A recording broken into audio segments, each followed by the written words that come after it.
The Bob Murphy Show, episode 429.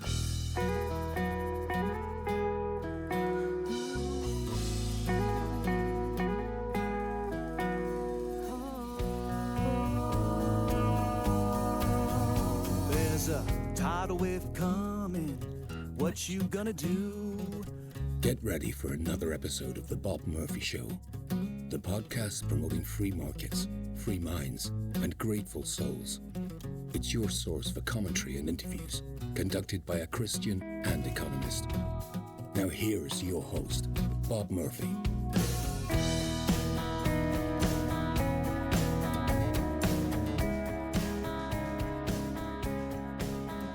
Another crossover. This time, Adam and I go through two separate Tucker Carlson interviews that came out recently, grabbing clips that allowed us to pontificate. As always, I think it will be enjoyable and fast-paced. I won't even bother telling you what they're about because we intro and explain the guests soon enough. So, without further ado, here we go. Hi, Bob. Hey, Adam. How are you doing this fine day? I feel like taking a risk. I feel like gambling. Well, I feel like getting really upset about right-wing paternalism. Okay. Wonder if there's a way we can incorporate those twin desires in a fun YouTube show. So, ladies and gentlemen, we're going to do our favorite thing, which is tear apart some clips from the Tucker Carlson show. We've got some queued up for Charlie Kirk's recent appearance, and another one by Saagar. Help me, Bob. What's the man's last name from Breaking Points? Ooh, I just assumed you were going to figure out how to say it.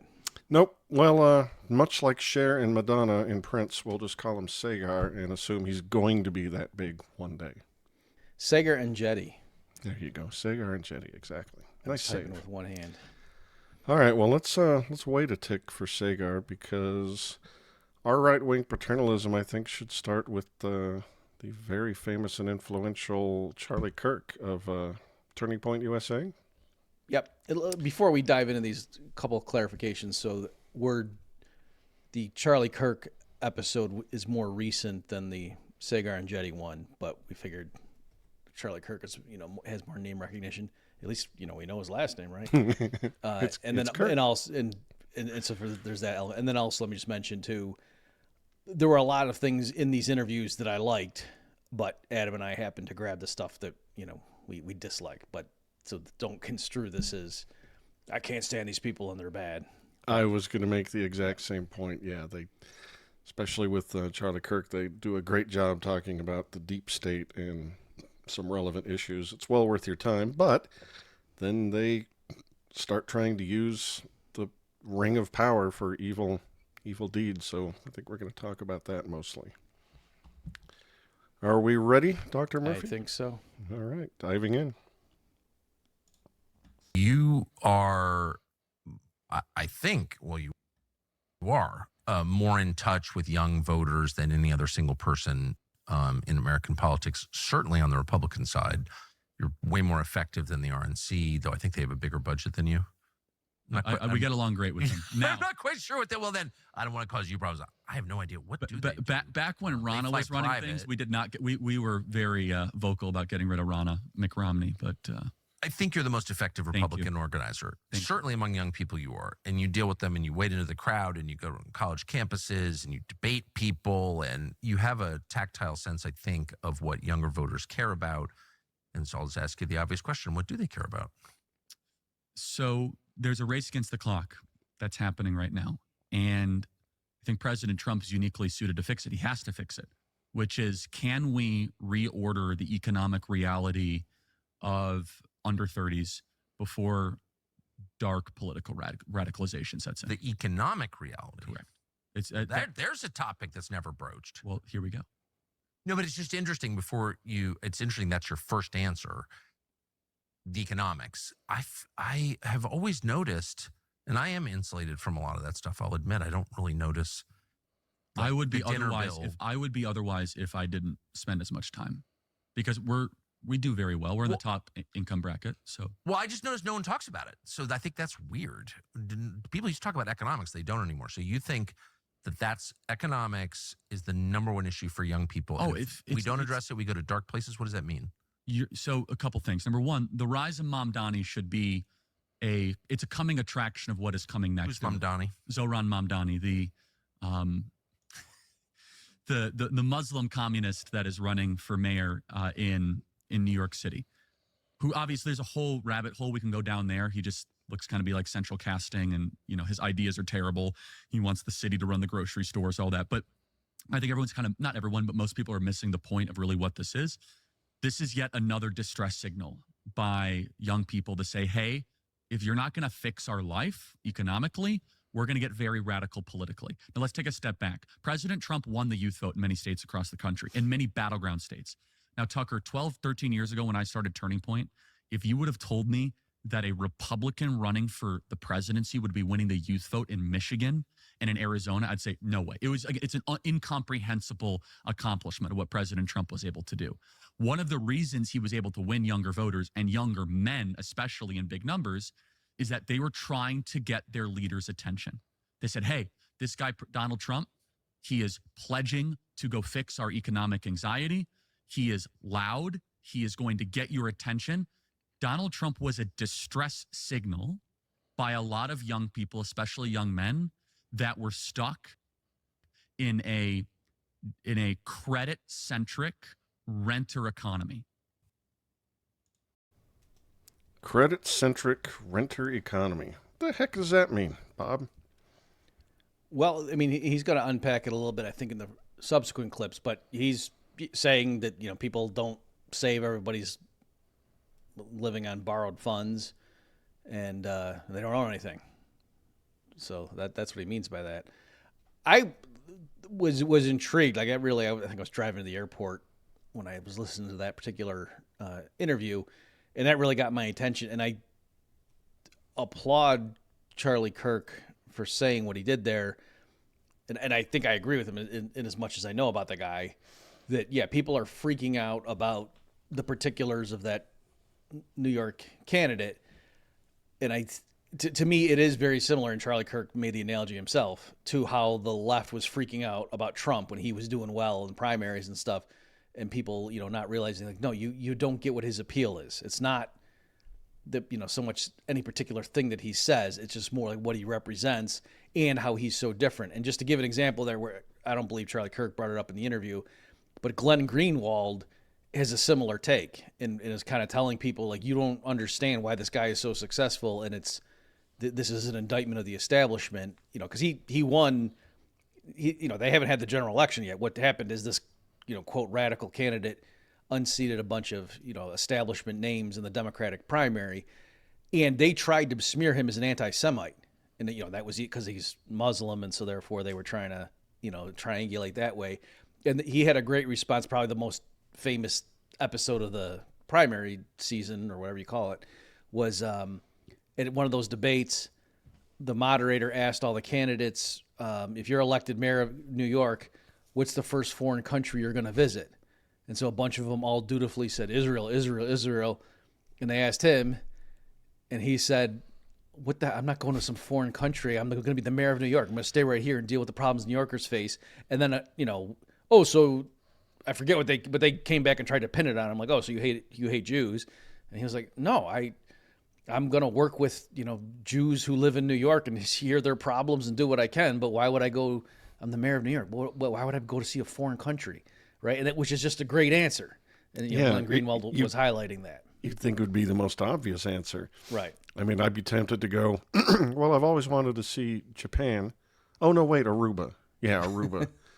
You just ask me where my next vacation is going to be, because the job I'm applying for is New York mayor. What is this? And that's why you would not win the primary. Well, I wouldn't have got that far. I'm going to hold my fire on Mr. Kirk until he fleshes out his complaints, if that's okay with you.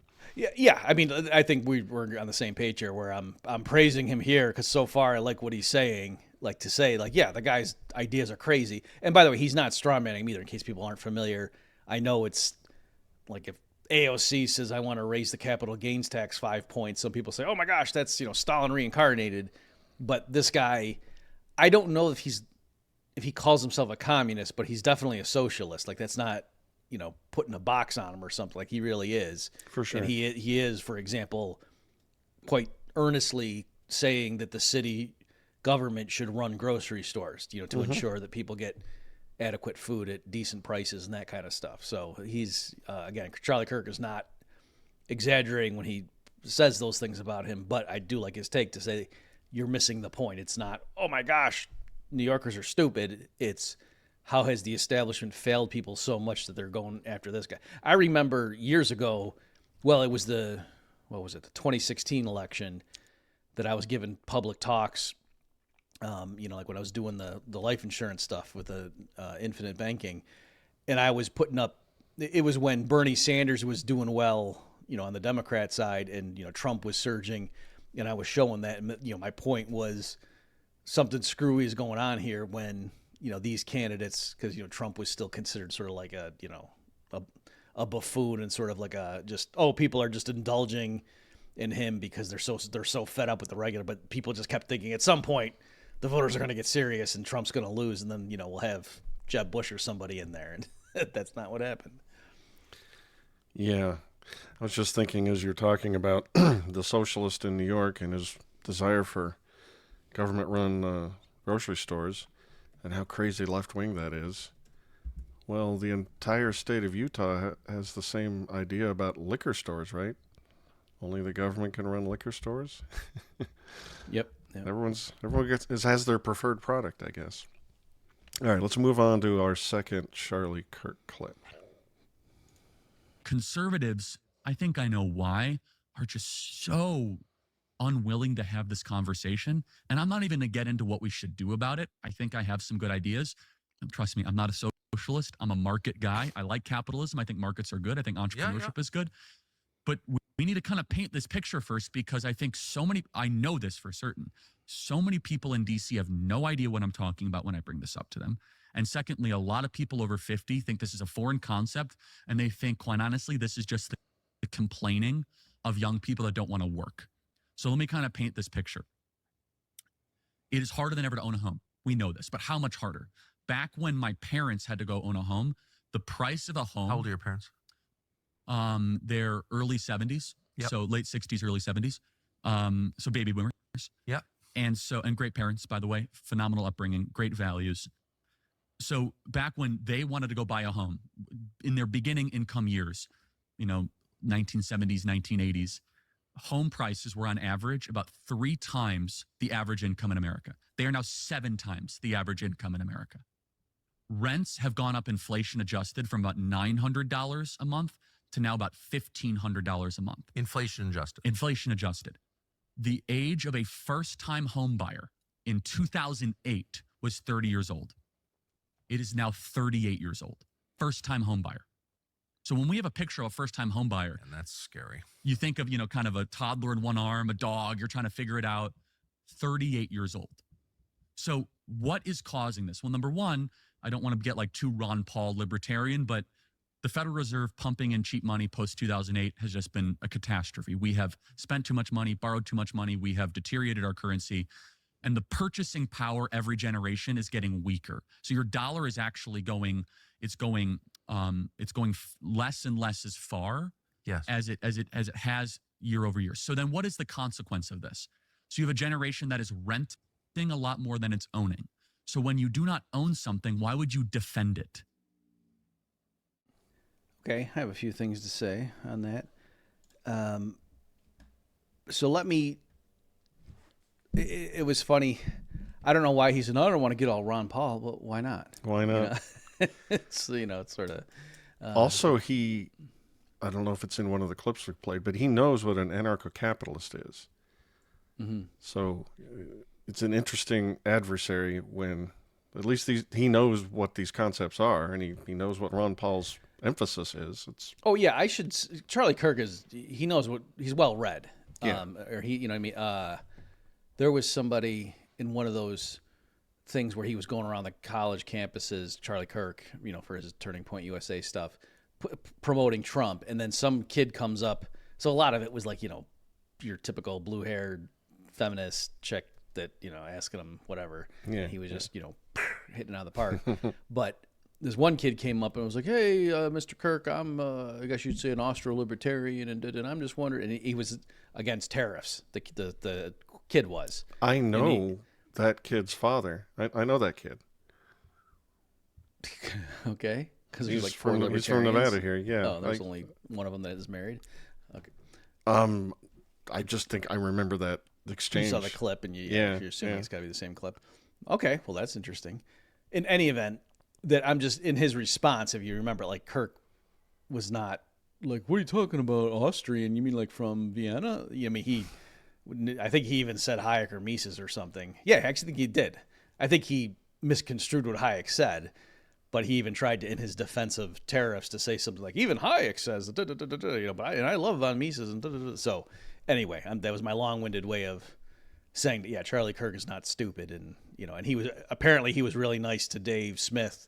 That Dave went and spoke at the recent Turning Point thing. I think he debated somebody on something, and so that Hammer guy, I believe, that Josh Hammer guy. So anyway, but back to the thing. So let me just make a sort of a geeky point here for the purists in the crowd. That strictly speaking, so I agree that yes, homes becoming more unaffordable or less affordable, would be either way to say it. And so younger people have to rent longer, and then that has all sorts of social consequences. I agree with all that.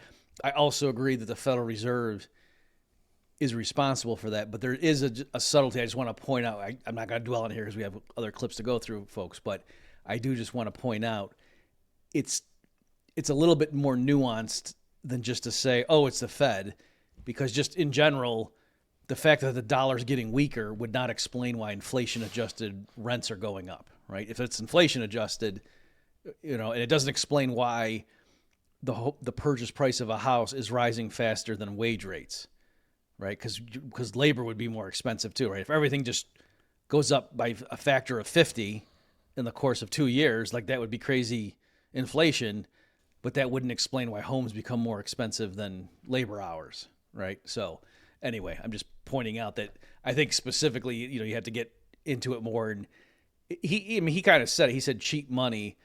And so what the Fed has done, it's not just them going around handing out boatloads of money. It's that the new money comes in through the banking system. And so its first effect is to push interest rates to artificially low levels. And so if interest rates, even inflation adjusted, are at artificially low levels, that could explain why asset prices get bid up, right? That if just in general, if the rental price of something is $1,000 a month, and then you say, well, what's the capitalized value? Like, how much would you pay for the building itself? If you could rent it out to tenants for $1,000 a month, you got to know, well, what's the interest rate, or, what's the mortgage rate? And so the lower the mortgage rate, the more you would pay for a given flow. Or going the other way, last thing I'll say here, Adam, is just think of it in terms of if you're trying to buy a house, typically what people do is they'll figure out what's, out of my paycheck, what can I devote to a house payment? And then they'll say, okay, what mortgage rate do I qualify for? And so how much house can I get? Right? So they kind of go that way. They figure out, given the monthly amount that I can flow towards housing, how much can I pay for a house? And so the lower mortgage rates are, the bigger that number is going to be. So that's, a different way of coming at it. So anyway, my point is simply, it's a little bit more nuanced than simply saying the Fed is debasing the currency and that's why kids can't afford houses anymore. But I still do think that's the right answer. Yeah, that's a big part of it. But I think, an even bigger part is probably the fact that in almost every area of the country, you've got these rules and regulations and restrictions that retard the supply of housing, from zoning to fixed rents, to the fact that here in Nevada the federal government owns like over 80% of our whole state, so we're constantly begging to try and buy BLM land just so we can build more houses. Mm-hmm. And there's the NIMBY problem that's famous. The reason your waiter at the restaurant in San Francisco famously has to live, either with 15 other people in a house or an hour and a half out of town, because there's just no way a person with that job can live anywhere near that restaurant. And it's because, again, there's zoning restrictions on who can build what kind of housing where. But I didn't hear Charlie Kirk talking like that. And he seemed to even poo-poo the fiat money situation. And I assume that his point is more something along the lines of protectionism and tariffs and making American jobs better or something. I mean, I'm with him. I think it's bad that we have a renter economy and a non-ownership economy. I think it's a symptom of high time preference, which is civilizationally destroying. I agree with him about that. But as we'll see in this last clip here, I don't think he's looking at the right causes necessarily. Yeah. Oh, and I'm sorry, one more thing. Mm-hmm. I mean, this is purely anecdotal, but the few people that I've seen who are getting that first house at a later age, it doesn't look like the kind of house that I pictured our parents buying as their first starter home. I think people are inclined to rent longer and then make their first purchase something more substantial than, your one-room fixer-upper or something like that. Oh, that's funny, because I thought you were going to go the other way with it. I was going to say, like, I've seen a bunch of horror stories about people buying homes and they get in there and it's like just real shoddy workmanship and like everybody's, just doing the bare minimum to make the sale, and then, hey, what's going on? And I got a warranty. Well, not if you can't find the guy. And, oh, so, really? Yeah. Those things are regulated pretty heavily. I didn't think that was a problem. All right, well, let's move on to the final clip we have of Charlie Kirk. My question for every Republican senator and congressman watching this: if you do not know these 4 letters, then you are not doing your job. BNPL. Do you know what that means? No clue. Buy now, pay later. Buy now, pay later is how 60%, according to surveys, of Generation Z is paying for things month to month. They're not credit cards. So this is not regulated by credit bureaus. It's not regulated with credit checks. It's basically anything from Amazon to Instacart, groceries, clothing, furniture. You can finance anything. It's BNPL. It's run by 3 main companies: Klarna, Affirm, and Afterpay. And essentially, you're 21, 22 years old. You can split a pizza into 4 payments. Sounds great, right? This is the modern tech economy. Buy a pizza on credit? Yes.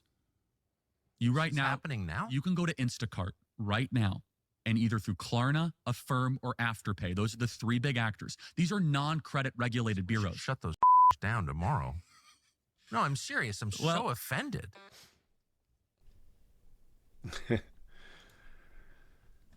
Tucker is so offended, and he wants these people shut down. What do you think, Bob? I have it on good authority that facts don't care about Tucker's feelings. So it is funny, just his. I mean, I'm almost glad that he said the word, because everyone knows like that when he gets his dander up, right, that is the issue. It's just it bothers him personally. But I'm glad that he actually said I'm offended, because normally right-wing conservatives don't care. I don't care if you're offended about something. Tough luck. I have the right to say whatever I want if my joke offends you. But anyway, this practice over here offends Tucker Carlson, and so then he wants to shut them down. So in terms of the economics, I mean, we can go through this. So let me, before I dive into some quick, libertarian man stuff, let me admit it caught me off guard. I don't know, about 6 months ago. I was in, what's the name of the place? Chuck E. Cheese. Well, I was in Chuck E. Cheese 6 months ago, but that's not where I'm going with this anecdote. What's the one where you got to put the coin to get the card out, and it's like real. They're like they try to skimp on everything and bring the saving to you. Oh my gosh! Grocery store, or it's a grocery store. 2 words. No, Aldi. That's Dollar Tree. Do you know Aldi? No. Oh, I wonder if it's not East Coast thing, maybe. I don't know. I thought it was bigger, but in any event, it's a very they do all sorts of things to try to cut costs. Like I said, the probably the most significant one or the signature move is that they have all the carts, the shopping carts at the front, right outside the door of the store, all lined up, and there's like a lock and key mechanism where they all connect to each other, and you have to put in a quarter to unlock the thing so you can get the cart out, and then you only get the quarter back if you put the cart back in. Mm-hmm. So the rationale is it incentivizes everyone to bring their cart back, but even if you don't, even if you go out to the parking lot and leave your cart there, some homeless guy or something is going to take the cart and bring it back and get the quarter, right? So they don't have to pay their employees to go out there. So that's the thing, is like they just do all these things to save. You bag your own stuff, you do. It's not just that you do your own. And so anyway, I'm offended. I'm offended by that business model. Shut those efforts down. So anyway, I will admit that. So my point is, this is not Whole Foods. This is like the cheapest, like where people go who are really on a tight budget and they're just trying to stretch their dollars as far as possible to go grocery shopping for the family. And I noticed like 6 months ago when I was doing the self-checkout that, the thing gave me an option, and it said at the beginning, like, are you paying now or are you doing an installment? And I was just like, whoa, like, this is bad if like they've got the infrastructure now set up to let people who are shopping at Aldi pay in installments. Because again, it's not like you would also go there to get furniture or something. You know what I mean? Like it's like they have some seasonal stuff in one little aisle, but it's basically what are you eating for food that week is what you're getting there. And so I was like, oh man, that's not good if they're allowing you to split that payment up over several weeks or something. So I will admit that did surprise me and, but again, it's not that the practice offended me. It was more like, wow, that's like canary in the coal mine that people really are struggling. I have had people sort of, like there's this, my cousin, I don't think he'd mind if I said that, he's always sending me news articles and just giving me like, because I think he rubs shoulders with the people more than I do in terms, especially because I work mostly online and stuff, whereas he's out there, doing things like dealing with customers and stuff.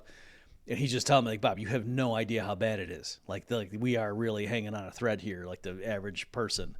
So anyway, all that to say is I agree with, Charlie Kirk's original sentiment and whatever, but the point is, getting mad at the symptom is not, for one thing, right. You're not going to help those people.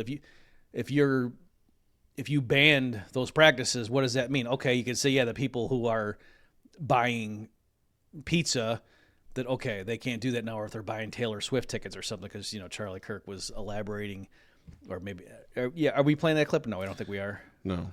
Okay, yeah. So he went on to say, I guess I clipped it out when I was giving you the timestamps.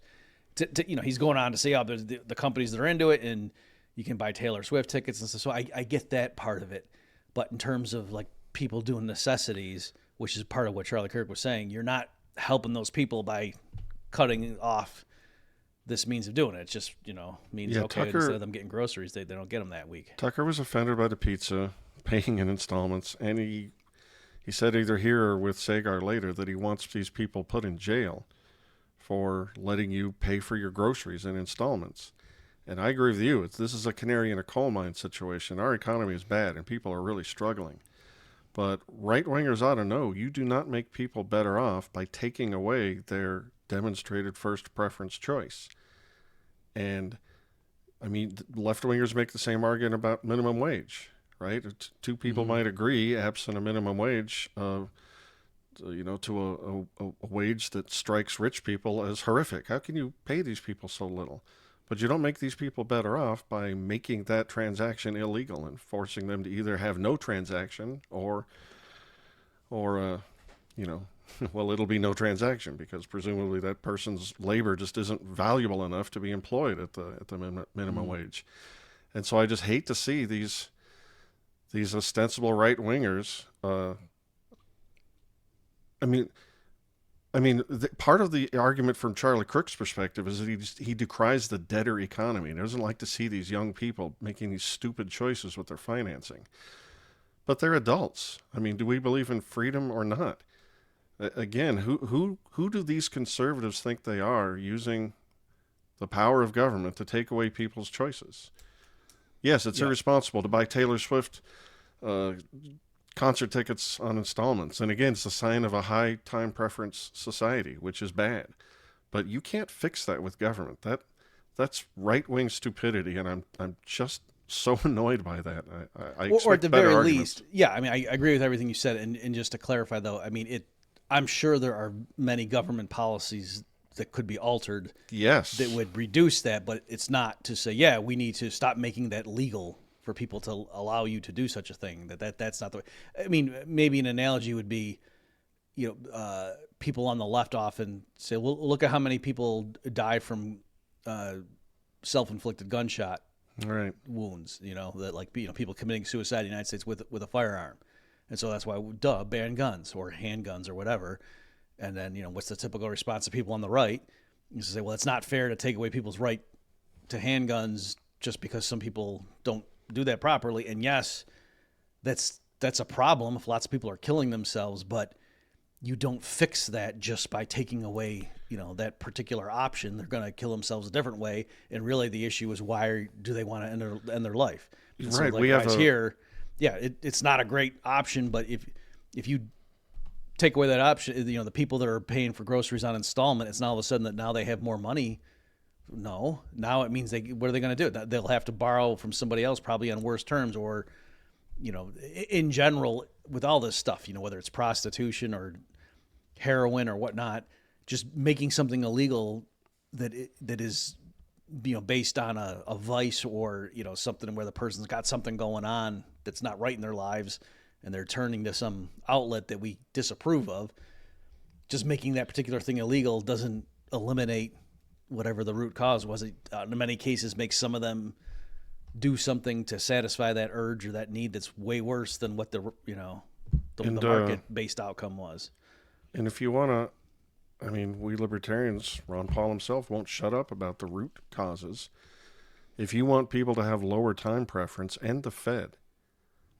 In a world of completely corrupt and irresponsible fiscal and monetary policy, it sort of makes sense. You can construct an argument by which it's a sucker's game to save money and work for a future, when it sure looks like only crooks get ahead, and people who try and do things the honest way just get the rug pulled out from underneath them. And my dollar maybe TARP's going to come along and turn my dollar into nothing. So why not just spend it all on immediate gratification? And you don't fix that by passing a law against the people offering these financing options. You fix that by abolishing the Fed and making money a sound asset again, that people can maybe think they might want to use that asset as a building block for their future. But I do not hear these right-wing moralist nanny staters talk like that. They instead want to pass laws about the symptoms. And these people should be smarter than that. Yeah, I think even among hardcore Austro-libertarians who champion sound money, or they might even say hard money, I don't think they fully appreciate just how devastating it is when the currency is debased. Can you just imagine, from 1800 to 1900, there were ups and downs, but generally speaking, $100 bought you the same amount of stuff in 1800 as it did in 1900. If you had actual U.S. coinage, like gold and silver coins, just the weightiness of it, just holding that in your hand. You know how you go to a casino and there's a certain, I don't know what, prestige or something from holding. Imagine if you're holding gold and silver coins and that's the money.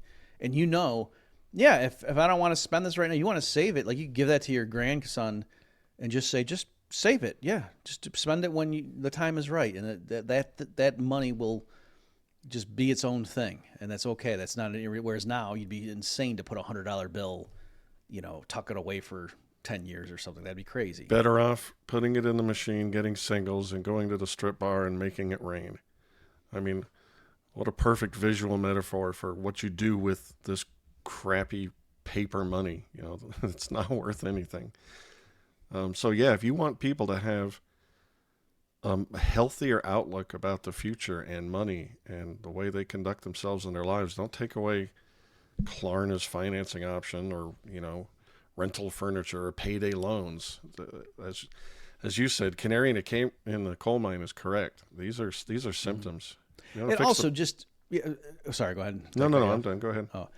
And on this too, I'm not an expert on the way these particular things work, but later in the clip, Tucker was asking him, well, what's the collateral? And Charlie Kirk, well, there isn't any. Like, it's not even like a standard thing. So, I mean, also these right wingers were decrying the fact that these loans aren't regulated by the government. Right, that was who's the so thing, good too. at these It's not sorts even of regulated. things. Yeah, I'm not subject to regular consumer protection. So, right, and I mean, the absolute worst that can happen, I'm thinking, is you could just default on one of these deals, and then they would probably put your name on a list and pass it around, and they would just know, don't give credit to that person again. And so, okay, problem solved. You know what I mean? Like that person would be no worse off, Right? Than in that where you scenario wanted to put them.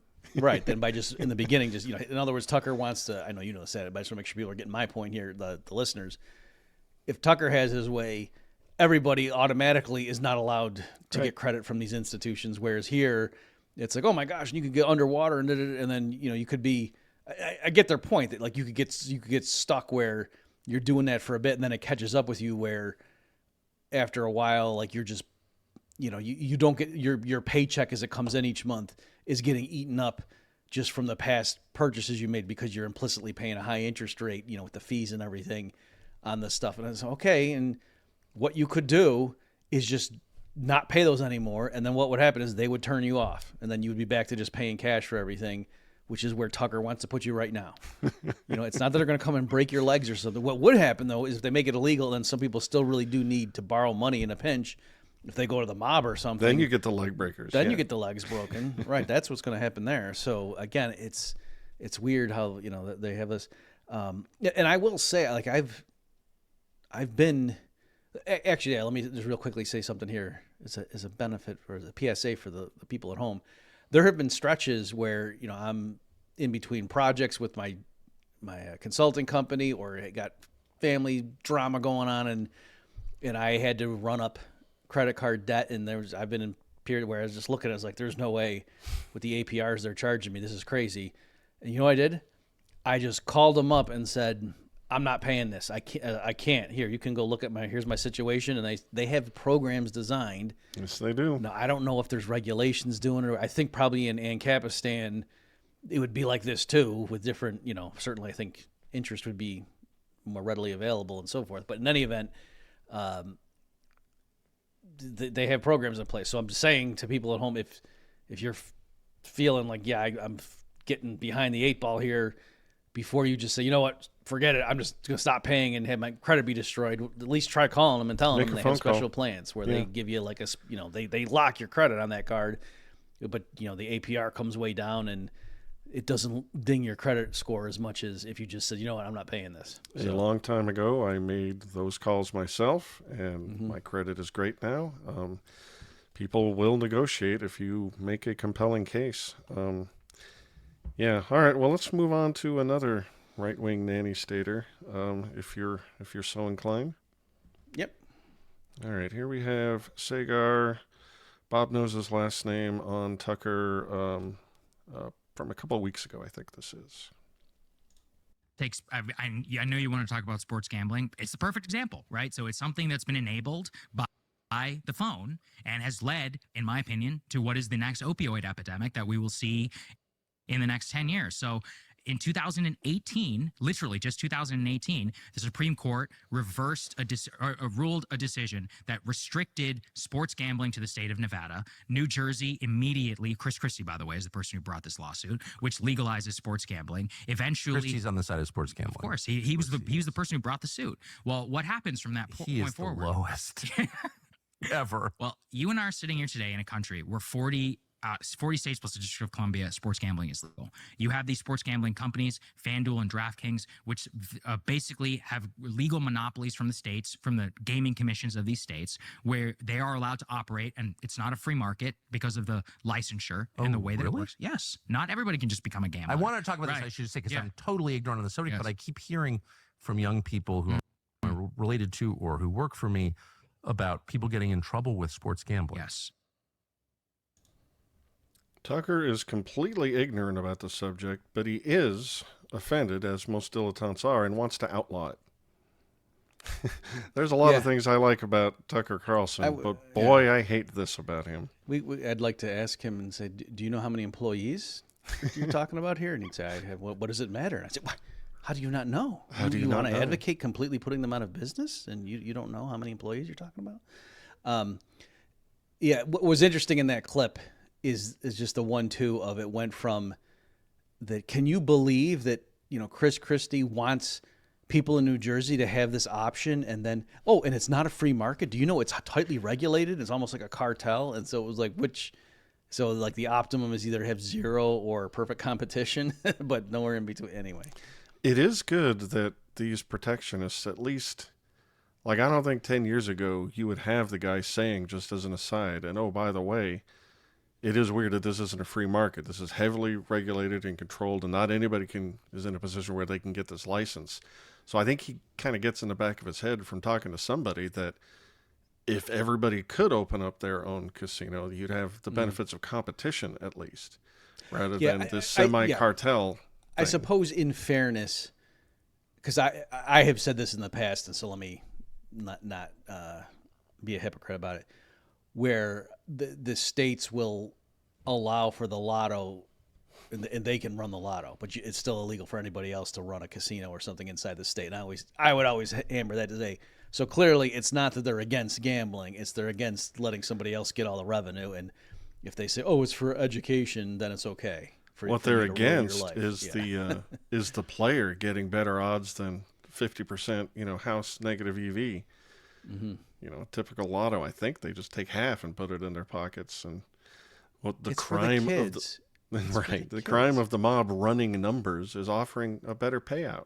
That's why we can't have that. Who would play the lotto?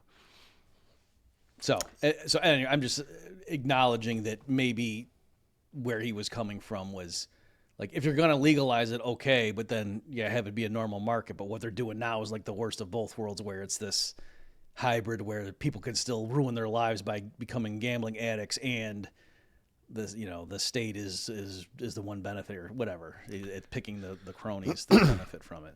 For sure. And we're going to get deeper into this because we have 2 more clips on this subject, but this is just a reflexive sin of right-wing paternalists, where neither one of these people really know much about this subject, but they are sure that it is a sin upon the soul of man, and we don't care about freedom and free will, and even though we know nothing, we know it's bad, and we know that it's appropriate to use the government to do something to minimize it or stamp it out or at least put friction on it or something.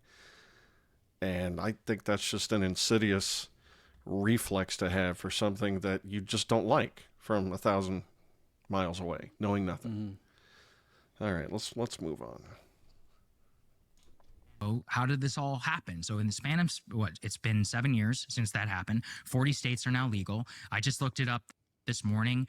Several $100 billion were gambled by Americans in 2024. $100 billion? $100 billion were gambled in 2024. The gambling revenue was some $14 billion, just the revenue they were able to extract. That is larger than the motion picture industry, the box office industry in the United States of America. The vast majority of that revenue, a study that came out shows, comes from only 3% of gamblers, 3%. And the reason why is that gambling addicts make up almost 50% of the revenue. 3% make up 50% because they literally cannot put it down. And what makes this story even crazier is that FanDuel, DraftKings have the legal right in the way that they run their business, where, Tucker, if you and I were actually good at sports gambling, they would effectively ban us from the platform. They would no longer allow us to place bets larger than, let's say, $1.20. And the reason why is their algorithms are detectable for anybody who is actually gambling smart. And so they immediately will ban you from being able to bet any sizable portion of money. Meanwhile, for those gambling addicts, those 3%, they have an entire VIP host-directed service where DraftKings and FanDuel shower these people in free gifts. They call them every single day. They basically operate on the phone to make sure that there's no track record, because they're not supposed to do this. They're not supposed to enable gambling addicts according to the law. And what they do is they encourage them with free promotions or whatever to keep gambling their entire life savings. More recently, there was a man, I talked about it in my monologue on the subject, who gambled away over $1 million, I think $1.4 million. He never made more than $200,000. His wife is suing DraftKings because he gambled away his children's life savings, college accounts, his Christmas gifts, everything. Everything that he owned. He never gambled before 2020, and he gambled away everything he owned by 2024. DraftKings used to call him every single day. They used to say, "Where, we got, what else you got? They violated their own policies according to the lawsuit. According to their lawsuit, the lawsuit brought by the wife, the income, if they tried to verify it, they would have seen that he was using all of these different assets, which are, obviously not from a W-2 income, which is apparently violated of their policy. They would have seen, as they admit in many cases, he was a gambling addict, and they didn't care. They allowed him to basically gamble away his life savings, and not only enabled it, but encouraged it. And this is all on your phone. This is on my phone. This is on everybody's phone. It's on almost every young man's phone in America. It's part of the social fabric right now of male culture in the United States. I would just like to take a moment to point out the perfect symmetry between the argument Saagar just made there and the way left-wingers talk about guns. I mean, you already made this point yourself, but here, let me give you 3 or 4 anecdotes about how people using thing X resulted in horror. Therefore, I think we should outlaw thing X for everybody else in the country that didn't have a problem and enjoy the use of this thing responsibly without destroying their lives. Does that not track perfectly with how, a left-winger would think, and don't right-wingers have the the correct response that you're nuts? That's not how rights work. You don't get to take things away because of a handful of anecdotes. So I guess, why don't we go ahead and play with that analogy for a bit, because I can see both sides jumping in. So I think the left-wing progressives would say the difference, of course, is people take guns and go hurt somebody else, whereas here, even in his horror story, it was a guy came and voluntarily handed over money to people, and that's the story. That's money that he should have not spent in this fashion.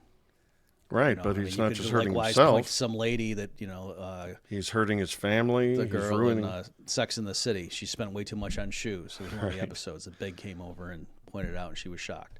And, but he says in this very... you should outlaw buying shoes. Yeah, he says in this very interview that, it's not just a guy hurting himself even. There's knock-on effects. People beat their families when their team loses or the bet doesn't win. So where I was going to go, but then, I think that's what the left winger would say, is that their case for banning guns is way stronger than somebody irresponsibly gambling. But then I guess the right winger would say, I'm just curious what your response is, that, okay, but guns serve a socially useful function, like to stop bad guys or to, kill deer or whatever, thin the herd. But whereas there's nothing socially redeeming about gambling. So that's the answer, Mr. Smart Guy. I'm glad you said that, and I want to reference the interview you and I just did with John Pollock, W2 Jesus, because he made the case perfectly.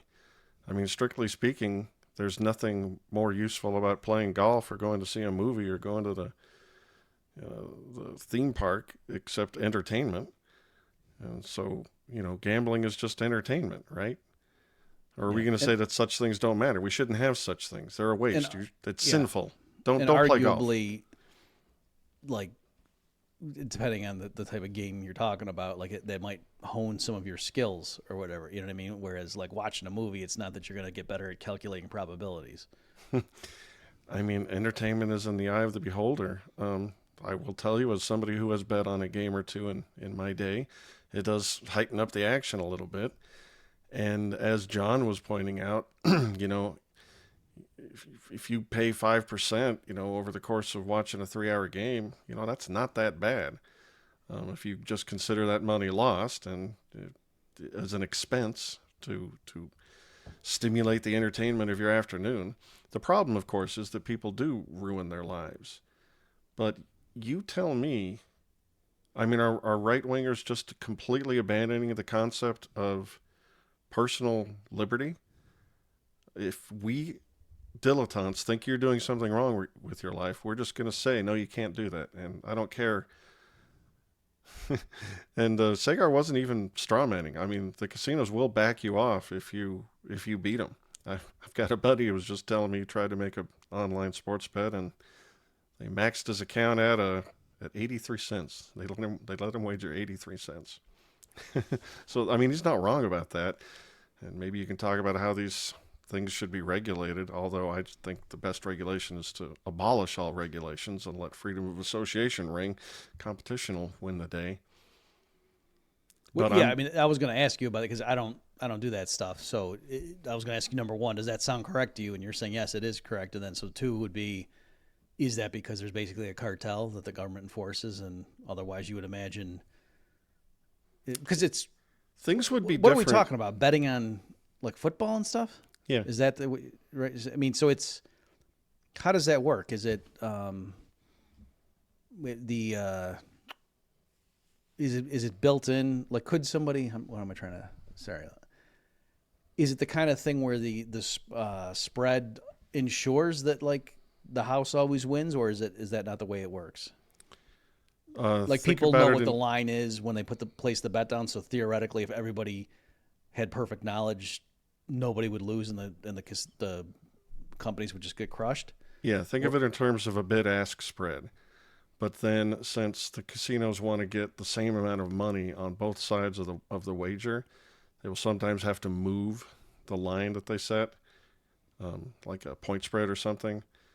And if that's the case, like a smart gambler might be able to find a line that's wrong, because it's to the bookie's interest to just win the spread, the bid-ask spread. So what they want is the same amount of money on both sides, rather than them gambling. And that means that one side is going to be right and one side is going to be wrong if you had perfect knowledge of the nuts and bolts, the fundamentals of the game, so to speak.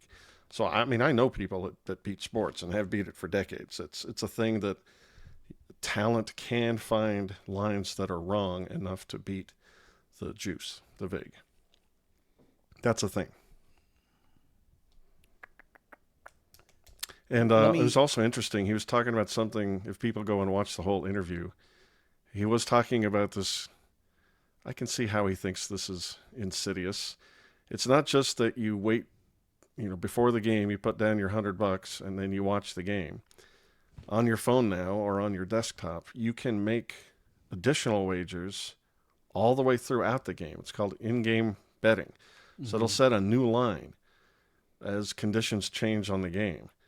And that can be the winner, the loser, the point spread. It could be the game totals, and it could be all these fancy things like who's going to score the next touchdown or the next basket. Or there's a whole bunch of weird stuff in there. And much like the interior bets on a crap table, or is it the exterior? You're giving up extra vig on these weird exotic bets, and people can do stupid things. I'm not really saying that it's a smart thing to go throw all your money down sports betting, but are people free or are they not free? And who in the world, especially coming from a guy like Tucker, who, by his own admission, is just a mortal man, right? He doesn't speak for the almighty Lord. So who in the world is he to just decide we're going to use force to stop people from doing something that they want to do? Who does he think he is?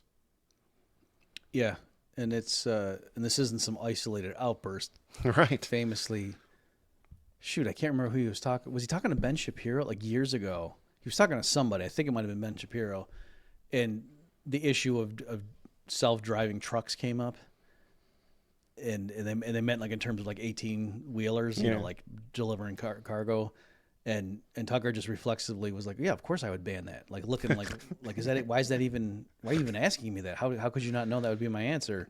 And and his explanation was because look at all the livelihoods that depend on guys driving trucks, and so of course I wouldn't allow that to be automated. What are you, nuts? And so you even get a lot more labor hours if you get rid of the internal combustion engine too. I mean, we trying to save jobs or what? Let's get back to the horse and buggy. So there was that element. Let me just take a moment though. There is something, because I don't want to say that it's inconceivable that it could be either heavily frowned upon and there could be discouragements to this, or it could even be illegal, I suppose. For example, I don't know if this is on your radar, Anna, but I think there are cases where, for whatever reason, people will go into their doctor and say, I am supposed to be blind. Like I should have been born blind. I'm just a blind person. That I was born in the wrong body with working eyes. I'm too much of a chicken to just, take a spoon and wreck my own eyes because that's too painful. So you do something medically to blind me. And then, the issue is like, and I think most people think the doctor should say, get the F out of here. What are you, out of your mind? Go see a psychiatrist or something. And so, and that's a thing. And so you know, is that a violation of libertarian? Like, would we just say, like, would we just say, hey, people are free or not, and if you don't like it, don't have your doctor blind your own eyes? I mean, there is something screwy there, and I would be offended if I hear doctors are doing that. And so I do think there's something, and I not that I know the exact principles and how it would come out, but I imagine in like libertarian law there would be something. This kind of goes back to the child welfare stuff that we talked about, that I think there is a principle of if you're not of sound mind, you're not allowed to make binding decisions on yourself. And there'd be a lot of leeway and stuff, not just people, having regret down the road and trying to get out of a bad transaction they legitimately agreed to, but, that kind of stuff, or like, some 85-year-old lady with dementia, giving away her fortune to some huckster she just met, and the kids get mad and, go to court and contest the will and everything. Like, I think there's grounds for that. And so likewise, I could imagine a scenario where, if the wife realizes that the husband drained the retirement account because he was gambling, and that these guys were, like, what if they were, you could really exaggerate it. Like, what if he was in the room and they would just load him up with drinks and stuff, and he didn't have much sleep, and you know what I mean? Like, you can exaggerate it to where you could at some point say, yeah, that's something's fishy with that. And again, I'm hesitant to say it should be illegal, but I would like to think in a reputable libertarian society I do too. Something would happen. In tough edge cases like that, I do think mechanisms would exist. Like, for example, it's not just the doctor. It's going to have to happen in a hospital, and they're probably going to have opinions about what sort of things they'll allow to go on. And there's probably going to be groups that certify, the reputability of surgeons, and they'd probably have something to say about what you do. And as far as plying people with so much alcohol that they black out and then blow, sign over the deed of their house, there have been cases where people get out of bets made when they're blackout because people understand, you can't do that, especially when it's the casino itself that's, making you drink yourself under the table, or seeing that you've done that and then allowing, taking as big a bet as you can make. But what disturbs me about Tucker and Charlie Kirk and Saagar is that they see a social ill, and these should be the kinds of people that are championing private institutions of a vibrant private society, like family and church and clubs and social pressure and education and community, your neighborhood. And instead, immediately they just go to government, just like any left-wing activist. It makes me want to cry. And let's let Saagar here tell us what he thinks ought to be done in his own words about the scourge that is sports betting, online mobile sports betting. All of it. And I didn't even get to the craziest part, which is that the bets that they're making are these things called single game parlay bets, which are basically multi-contingent bets about 4 or 5 different things happening because the odds payout is much higher. You will lose with such regularity. Like in the state of Illinois, 60% of all bets were that type of bet. Can you give me an example? My ignorance is astounding on the subject. So I'm not very well versed in sports, but let's say we're watching a football game. We would say that this person is going to rush more than 200 yards. The quarterback will score 2 touchdowns, and at the end of the second half, the Packers will be up by 7. So you would bet that, and so your payout on a $5 bet could be $1,000, and that's why it's very attractive. But what people don't understand is that it's priced that way, that $5 for 1,000, because you're almost certainly not going to hit it, and that's the vast majority of the bets that Americans are making today because it's fun. But my point around the fun is that the gambling addicts are the only people who enable your fun. And if you're actually any good at this, you'll get banned. It's a totally unfair marketplace. How can they? Well, that's totally. And Vegas is the same way. Vegas is the same way of how they back off people who are good at card counting. That's where the custom, what was legacy granted into the sports gambling houses, comes from. Regulators don't care about any of this, and legislators. Why? Because they're getting filthy rich revenues off of this from the state. But my contention is, if you look at the social cost of every single state where sports gambling has been legalized, we've seen an increase in bankruptcy, particularly young men. We've seen a rise in domestic violence, intimate partner violence, largely when bets lose. So a man's bet will lose and he'll take it out on his wife or the kids that are in the house. It's horrible. We've seen a actually statistically significant rise, almost directly as a result of sports gambling. We are watching the social costs of our brother, our cousin, or whatever go bankrupt or lose hundreds of dollars, get normalized into this environment of taking like insane risks, which you don't even really understand. It's getting enmeshed. If you go to any bar in America during a sports game, you'll find somebody there with their phone. And if you're talking to them, they've got money on every play of the game. They'll be like, oh, I had $20 that he would, throw a touchdown in the very first quarter. Soon they're rolling out products which make it so that you can bet like every single play of the game. And they're doing it live, so you can do it there all on your phone. I mean, that's basically, to me, that's an emblem of where we have become, what we have become as a country. We use a smartphone as an addictive platform to enable one of the worst vices that we've always recognized in American history. And my solution is simple: okay, it's not fair that Nevada had sports gambling. Let's just make it in person. We have to introduce friction into the system. We do that for alcohol. We do that for cigarettes. I apologize about all the popping and skipping. I don't really know why it's doing that. I'm offended. I'm also offended. Can I ask, before we unpack that, just can you clarify at the very end, what was he saying? He said it's he wants okay to add, have gambling, just you got to go somewhere to do it? Yeah, he wants to add friction to the system by not allowing it to be done on your phone. Make you go to the casino sports betting window, place your but then bet. what did he mean when he said we do that with liquor and cigarettes? Like, you can't drink via your smartphone? I mean, you can buy alcohol and cigarettes and smoke in your house. That was a complete non sequitur, unless he's talking about taxes or something. I mean, friction in the system can be any old thing, but here Saagar is truly showing his ignorance. Long before sports was legal in these various states, you could still bet on your phone, because there's this technology called, I don't know if you've heard this, Bob, a bookie.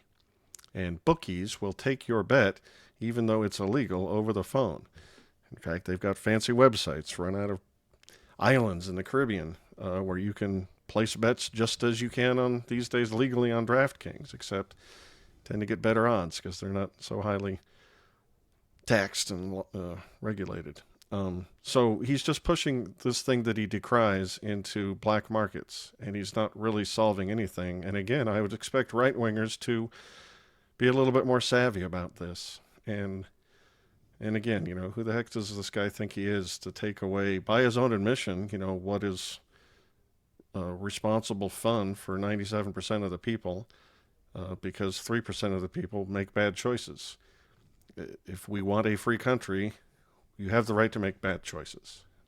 Why in the world does neither the left nor the right in America think freedom is a good thing? Oh, it is also not that many people are making these insane parlay bets. I would bet. I mean, I haven't looked into the numbers here. I wouldn't even know where to look. But the most common parlay bet is as old as dirt. It's, I'm going to bet on the Raiders to win by 7, and the total game score is going to be over 44 points. That's a parlay. Mm-hmm. You're giving a little bit more in juice because you're sticking the wagers together, but it's fun for you and it pays off more if you happen to hit both sides. And he just sort of lumped that in with all parlays, and he was referencing like 5 or 6 things at once. And he was offended because they pay such high odds, but yet they hardly ever win. The vast majority of the time, Bob, these things with high odds don't pay off. It's crazy. He was offended by how math works. And then he wants to call in the government and shut everything down. Yeah. To quote my favorite Tucker Carlson, I'm offended.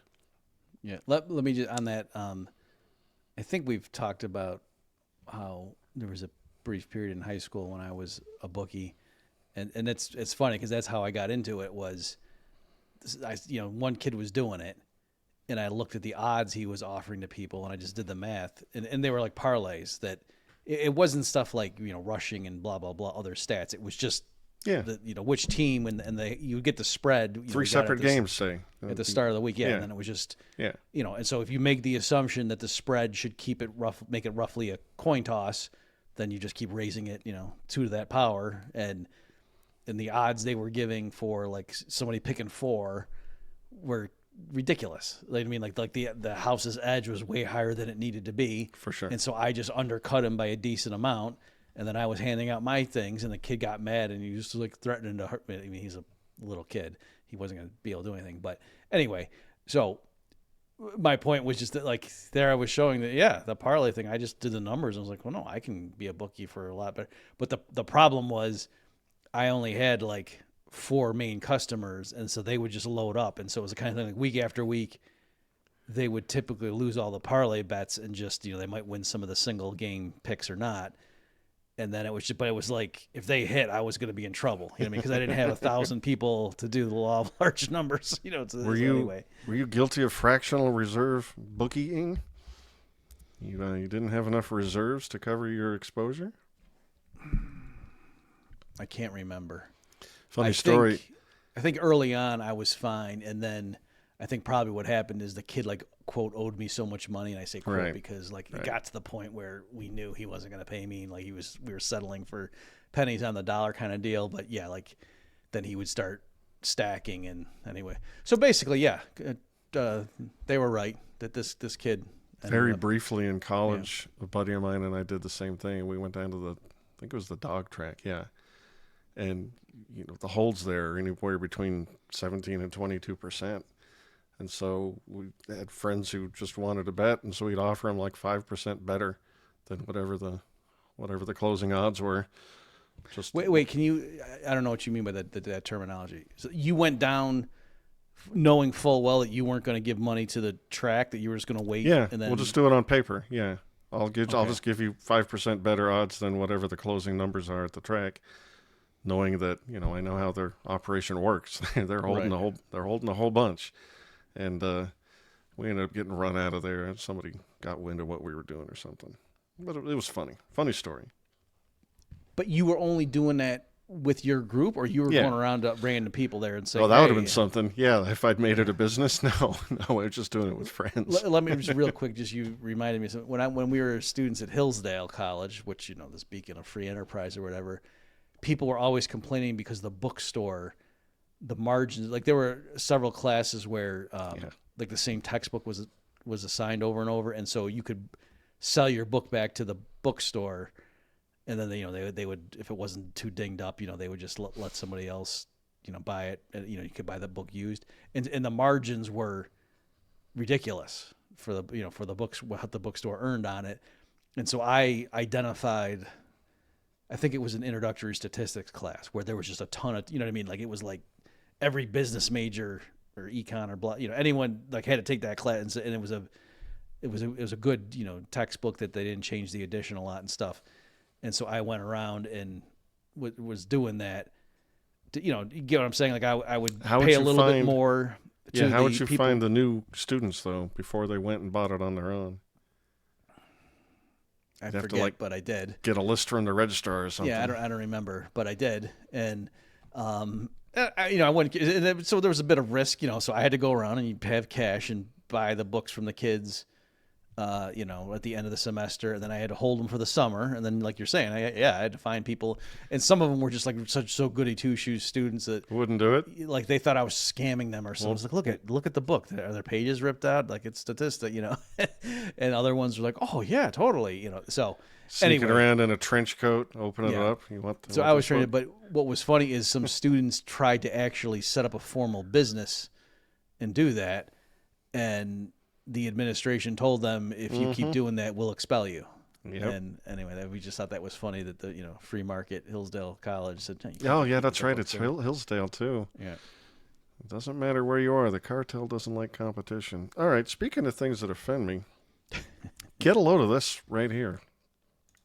People paying their gambling debts. Why are people paying their credit card bills? I don't understand. I mean, it's like so one-sided. It's like you're a college student and you get credit card offers, free credit cards, and you get lured into something like this. You get destroyed by it, but you still have to pay your debts. Yes. So it's all upside for them. And then people wag their finger in your face and like, oh, you a communist? Am I a communist? No, I'm not. If you say like, why would you pay your debts? Why would you ever It's usury. pay off? It is. Yeah. And they're the ones who should be ashamed. Not just ashamed. Our legislators should do something about I it. really do want to start a political party. Don't pay your credit card bill. Do not pay your gambling debts. I really do. Wow. I think he might be a communist. I mean, you've got two willing participants in a transaction. Tucker wants to come along and say, yeah, just stiff him. To heck with you. In fact, go ahead and take that credit card out and bet it on the Packers. And you can't, I mean, either you win and you can pay it off, or you just don't pay the debt back. How dare they loan you that money? Yeah. In fact, that's predatory. In fact, Saagar snuck in the truth of the matter. He says, yeah, it's usury. So he thinks he's got an authoritative leg to stand on for why we should use the power of the state to eliminate these practices. Yeah, so I mean, I guess I'll say at the very least, that would be a better solution than having the state just outlaw it. You know what I mean? Like if Tucker just said, yeah, what I would say is I think this is crazy, and my advice to young people is if you get caught, and I mean, number one, don't go down this path, but if you do find yourself on this path, then just don't pay. And you know, these companies will get wind of that, and you know that will eventually. But the thing is, they wouldn't even solve it. You know what I mean? They would just be more careful about extending the credit on the front end, and also with the gambling, you tell me, Adam, but I think there's a qualitative difference between gambling and credit card debt, where interesting story there. I'm going to get the details wrong. I should have looked this up. Can you just hold it? Let me just finish train of thought and then Yeah. go ahead and take it away. Just to make sure the listeners get what I mean. I know you get where I'm going, but that if you borrow $10,000 from the credit card company and go buy stuff with it, I mean, they actually put up the money and that's gone. And like the merchants now have that money and you have the stuff in your apartment or whatever that you bought with it. And then if you just say, you know what, this is crazy, you're charging me 22% APR, forget that, I'm not paying. Then, you know, they're out the money and they got to take that into consideration when they're making loans to other people that, yeah, a certain fraction are going to default and that affects everybody. Whereas with the gambling, if you over time you're down $10,000, it's not so much that somebody lent. You get what I'm saying? Like I can imagine scenarios where, yeah, certain people walked away and then somebody's down who you owe the money to, and they're genuinely out that money. But I mean, if it's just kind of like the house keeps extending your tab and you just keep losing it to the house, it's not so much that they lent you that money and hey, we're down and you owe us that money. It's more just like you just keep digging a deeper hole. If you're talking about a series of multiple transactions where they keep getting deeper and deeper and deeper, I'd have to think about, I mean, my reflexive answer is freedom of association and contract. But I think you're trying to make an argument. I'm not arguing the rights, but I'm just saying us thinking about it. Well, I'm going to make it, I'm going to make it crystal clear. Because if you just talk about a one-off situation where I bet 1,000 with you, and let's make it on one of these weird parlays where the payoff is 5,000. But I know that if I whiff, I'm just not going to pay you. What is the financial situation I've put you in as the bookie, where I'm just exposing you to a negative free roll? You know, you have no chance of getting the 1,000 for me because I'm just not paying you. But if I win, you know, you're going to pay me the 5,000, right? I mean, it's easy to look at the house and go, oh, those jerks, you know, it's always rigged in their favor. But it is bad to make a promise, you know, to loan money on credit and not pay it back, even if it's for gambling. But the interesting story I was going to tell you, and I wish I had the details right because I think they might have changed the law, but for a long time in our Puritan country, gambling debts were not legally enforceable. Mm-hmm. To the point where when online poker was a thing, the Wildcat days before the government came in and shut everything down and ruined online poker in this country, you had people, you know, the husband would drain the bank accounts and run up the credit cards, and the wife would find out about it. And you had cases where they would sue Visa and not pay because this isn't credit, this is a gambling debt. And it says here that gambling debts aren't enforceable. And I think they won a few of those. In fact, the cases got famous enough that I think they overturned that law or made it more clear. But please say in the comments how I got all that wrong, because I'm relying on very fuzzy memory on that. I don't really know what the current state of the law is on that. But it is funny how we look upon debt as one thing and gambling debt as a different thing. And I think that's just moralizing. And as a guy who made bets for a living, I'm not down with that. So I understand what you're saying, that if the way we're picturing it is, you got 10 people coming together and they all bet $1,000 on something. And, it's the kind of thing where just 1 out of 10 of them is probably going to win. And he's going to get whatever, 8,000, and the house is going to keep 2 or something. And then if a few of them just say, oh yeah, I'm not paying, then the house really is down. And hey, that's not fair. That's the only thing that makes this work. I'm picturing it more that like somebody would come to my house, we'd be playing cards. He'd come with $50. We would all kick in and buy chips. He would lose and he'd want to keep playing. And so I would give him $50, dollars in chips and write on a piece of paper he owes 50. We'd be playing, and then I would still be way up and he would be out again. And then I would give him 50 more. And you know what I'm saying? And there, like, if he owed me $200 and just didn't pay me, yeah, he owed it to me, but that didn't seem as bad as if he borrowed $200 from me to go buy I actually agree with that. And then didn't. I agree with that. But like free market credit transactions have a mechanism for this. Businesses do extend credit knowing that a certain percentage aren't going to pay it back. And so they factor that into their amounts and they write off bad debts. And with your gambling, situation, you might just loan money to this guy realizing there's a real good chance he's just going to stiff you, and you're going to be okay with that because you're not the mob and you're not going to break anybody's legs. And if that weren't the case, you'd have to have a little bit more forethought about who you lend money to. The people who lend money have to be able to calculate risk or assess risk accurately to make that business profitable. And just to be clear, I did. Like, it wasn't like I was stunned when he didn't. But I'm saying that was partly. And we also had rules in place too. Like, if he owed money, like when he came back the next time, like I would keep track of it. You know what I mean? So it's not like I would keep, and then he would have to, when he showed up the next time, let's say he wanted to buy $100 worth of chips, he would have to give me 20 and pay off 20 or something like that. You know what I mean? Because that was the thing too, is for a small thing, like it was always in the interest of all of us to have as many people playing. Sure. Particularly if the kid wasn't very good. Well, that's the thing. I was going to say, you can stack the deck, so to speak, of your moral intuitions by, instead of making it something where you've got a house edge of, 5% or whatever, make it where you're loaning money to this guy who is pretty much half an idiot when it comes to poker, and you're going to beat him about 80% of the time. Then what is it like to just keep loaning him money? And I agree, if somebody wants to make a moral argument that there's something bad about that, I would agree. And I think there are other mechanisms besides the state, obviously, to make our behavior better in these regards. Somebody ought to start. So anyway, that was my long-winded way of saying I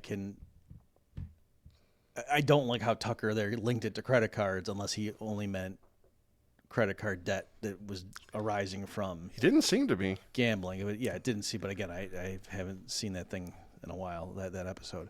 But I was just making the distinction and saying, yeah, in general, you should pay your debts, obviously. But I could see how if you ended up owing somebody a ton of money, like you say, like your buddy, you just keep going double or nothing on something. Yeah. And then after a while, to get him even. Yeah. Yeah. Or you say, hope. you know what? This is crazy. I can't. When I send my kid to college or pay you, I'm not doing it. To me, that's less egregious than you went to Tahiti and then just told Visa, you know what? I'm not paying you because Tucker Carlson told me not to. To bring it all home, we have a ridiculously expensive foreign empire We have $37 trillion federal debt. We have a funny money system, and we have cronyism run rampant throughout our government and our economy. And I know these people know that. And so they're going to start, picking on people making sports bets on their phone as the problem, or people financing a pizza. Are you just lazy? Is this a law you think you can get passed? Are you afraid to try and tackle the big problems, the actual problems, the corruption that's really making people's lives feel so hopeless that they gamble all day and, don't want to buy a house and are living in a rental economy? I hate that the right-wingers here just have their eyes so far off the prize. I get what you're saying, but I suppose in fairness, Tucker did have Daryl Cooper on, which they argue because they're afraid they're going to get killed. It's for talking like that. And then he's got some guy that I have my homework after we're done here. I have to go listen. Tucker has some guy talking about commercial bank lending and creating money, and being in cause. I don't know if he says the cause of the business cycle, but in any event, Tucker Carlson say, I cover all this stuff. What are you talking about? And he has Dave Smith and Scott Horton on now. Yeah. And who knows? They might start talking about economics, and who knows what seeds might get planted. You kind of offended me there, Adam. But yes, obviously with this stuff, I think we are on the same page that this is disturbing stuff, but it is just annoying how quickly the reflexive thing is just, this should be banned. And as they say, I really don't know much about this, but let's just ban it. Before we wrap up, because we've gone way over, sorry folks, I do agree that if everybody on the bar is betting on their phone while they're watching the game, I do think that's a sign of a sickness in society. I do think people that blow all their money and pay too much in interest and plan on their future being a renter's future rather than an owner's, I agree that's all bad stuff. I just object with where these guys are focusing their ire. And I mean, this might sound goofy, but I would think too, just like if you're going to go to a bar and shouldn't you be talking to people and right? You know what I mean? That just seems weird to me. Why don't you just go on Twitter? That's just $8 a month. Just be antisocial that way. I do think we're going to figure out how to handle the smartphones and the internet in a way that doesn't make us crazy. These things this technology is still pretty new to us. We'll figure it out. I hope. No, the depopulation. I mean, there won't be that many of us. That's right. There won't be any people to talk to anyway. Yeah. What a cozy, warm thought. All right, Bob. Any last words of wisdom? Don't make the bet if you can't afford to lose it, kids. Write that down. All right, if you watched us on Heyman Nature, go check out the Bob Murphy Show. And if it's the other way around, go check out Heyman Nature on YouTube and my Substack, heymannature.substack.com. Thanks, Bob. You're awesome and smart, and I'm glad you were nicer to these guys than I was acerbic. You balanced it out nicely. Well, I'm offended. Imagine you took this person. I mean, you probably were offended. A little bit, with the gambling thing, a little bit. Nature. It hurt. I mean, I've seen gambling that I was relying on get made illegal. They did that to me with banning online poker. I'm still a little salty about it. All right. Thank you, Bob. Thank you, ladies and gentlemen. We will catch you next time. You've just experienced another episode of The Bob Murphy Show, the podcast promoting free markets, free minds, and grateful souls. For more information and to subscribe to this podcast, visit bobmurphyshow.com.